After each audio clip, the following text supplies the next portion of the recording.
Merry Christmas. Did your brain just have a reaction to those words? I don't really give a fuck. It turns out neither do a lot of other people. Happy Hanukkah. Nothing. Happy Kwanzaa. Still nothing? Well, then you definitely belong here. We'll get into that stupid dead horse argument slightly. This fucking podcast isn't about religion and never will be. But we're still going to touch on it. Also, do you hate fruitcakes? Not those kind, goddammit. The ones you get for Christmas that end up as doorstops, trash, or they get regifted. You are sure to get a kick out of the history that I found behind those lead circles of whatever they are. I'll take a Jell-O mold instead. Well, those are the two lighthearted topics that were sent in by fans that I chose to cover today. Sit back and get ready to be amazed by what Canada had to offer us today on The Basic Vet. Welcome to The Basic Vet, the podcast with a beard, tattoos, and no fucks. It's politically incorrect, it's abrasive, it's unapologetic, and it's probably fucking funny. I'm your host, Shannon Smith. Here you'll find out what it's like being a vet on a day-to-day basis, the unspoken struggles you don't hear about, and some honest stories from my time in our beloved Marine Corps. So grab a beer and throw out all those fucks you've had in your pocket, because where we're going, you don't need any fucks. We might as well get into the most lighthearted topic that I mentioned first. And that's fucking fruitcakes. So I went ahead and went to CBC News. It's Canadian. So it's probably a lot more reliable than fucking Wikipedia. What I found out there was that they started out in ancient Rome. I guess they found a recipe like 2,000 years ago. And that recipe sounded pretty good. Where the fuck do we go from there? I guess it had pomegranate seeds, pine nuts, and raisins mixed into a cake made out of barley mash. Sounds like you get drunk off a little bit. Well, that sounded all right. And then in the 18th century, I guess they realized things had gotten wrong and they did the right thing. They made a step in the right direction and they banned it while in Europe. So in Europe in the 18th century, fruitcakes made with butter and sugar were banned because it was thought to be just too rich and tasty. You think your fucking life is bad. We hate those things. They weren't even allowed to have them over there. They were just too tasty. No wonder they hate life. Then in the 19th century, fruitcake became a traditional wedding cake in England. It's a weird-ass wedding cake. Wonder how many grandmas toiled over those. All right, now here's a little history of how fruitcake is viewed in different countries.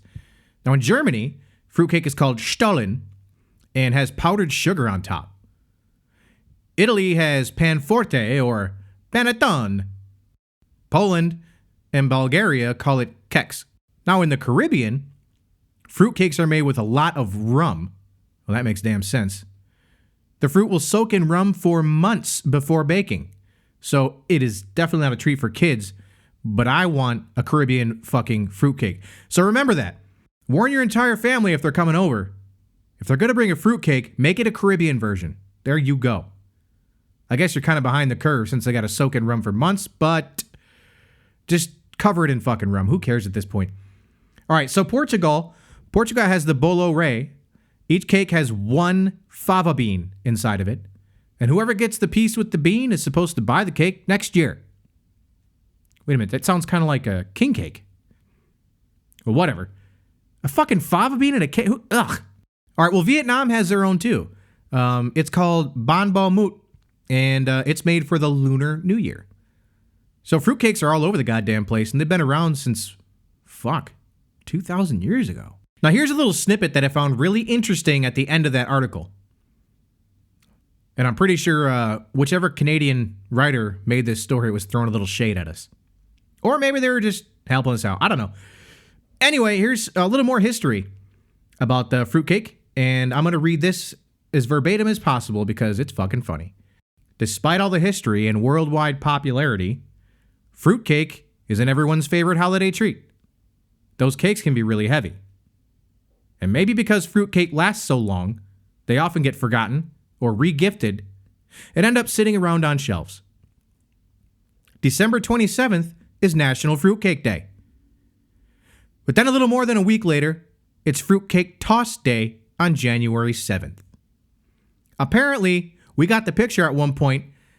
We got so tired of having this giant pantry full of old fruitcakes that we realized we got to have a holiday just to chuck these things. Here's what they did. So before the pandemic, one town in Colorado took to getting rid of their unwanted fruitcake very seriously.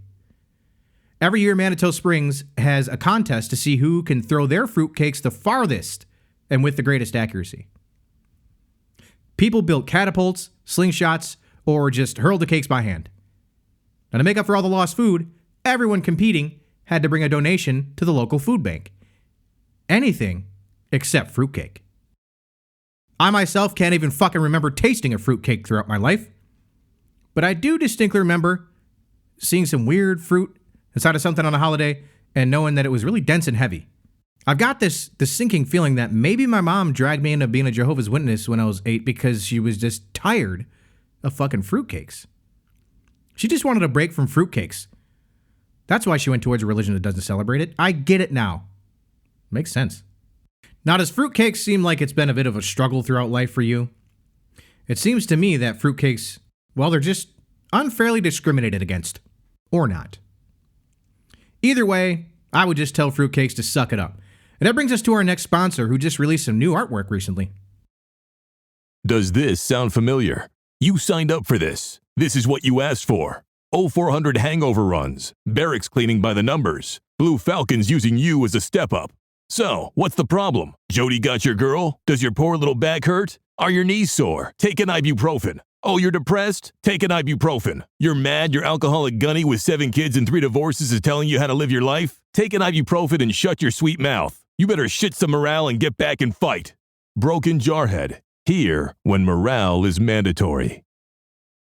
Okay, make sure you get on over to brokenjarhead.com because he's got a new design that a lot of you vets are going to be able to understand completely. It's got to do with the VA and it's got to do with the straw. Go check it out. Now, when you hear the term Merry Christmas, it either doesn't faze you, or it's a matter of contention, or the contention surrounding the whole topic drives you nuts. Given the times and the recent turmoil that enveloped this whole damn country shortly after quarantine, is it really fucking worth it to think what someone expresses to you, Merry Christmas, Happy Holidays, Happy Kwanzaa, Happy Flying Spaghetti Monstermas, what is that going to do to your family? If you choose to be affected negatively by any of those expressions, you're fucking with your own holiday mindset. No one else is. If you choose to inform me that my expression isn't politically correct when I take the time out of my day to be nice to you, well then someone will be responsible for ruining your fucking holiday mood at that point. Look, I'm pretty goddamn sure that everyone is crying for diversity. Am I wrong? I don't think I am. That's a fact. Now, what shows more acceptance of diversity? Responding to those comments with, you too, thank you. Smiling and walking the fuck away and forgetting about it. There's no issues there, man. The fuck? Or forcing someone to recognize that the words they just said have a deep religious meaning to them and that it's offensive. I don't give a fuck what you believe.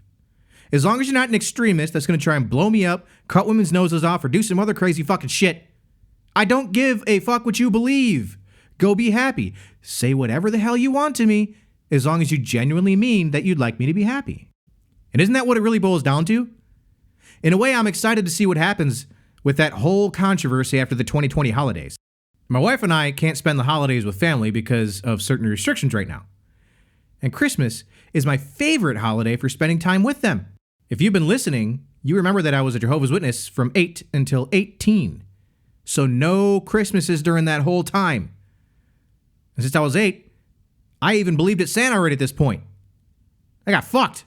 So if you want to waste your breath on explaining why it's offensive to you, get ready for me to waste mine, because I love the feeling that I remember getting around Christmas when I was 8 that abruptly stopped and didn't start back up again until when I think it was about 24.